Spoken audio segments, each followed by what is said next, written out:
1 minit 1 video. Okay, kesimpulan kita ke spot yang kedua. Terus masuk dalam sungai. Tekong strike tu Danggalah pun ada. Lepas tu Daniel juga mendapat spesies sembilang. Buat asam pedas. Nyam.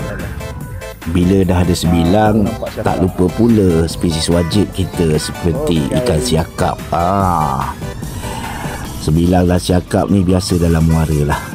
Kali ni kita tengok Tekong strike spesies siakap babun. Kita selalu akan cari siakap ni dekat kawasan-kawasan reba lah, dengan teknik casting mudah hidup.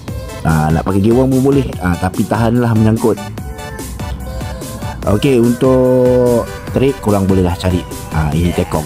Dan ini adalah hasil yang kita dapat untuk trik kali ini. Okey, sekian saja video untuk kali ini. Bye.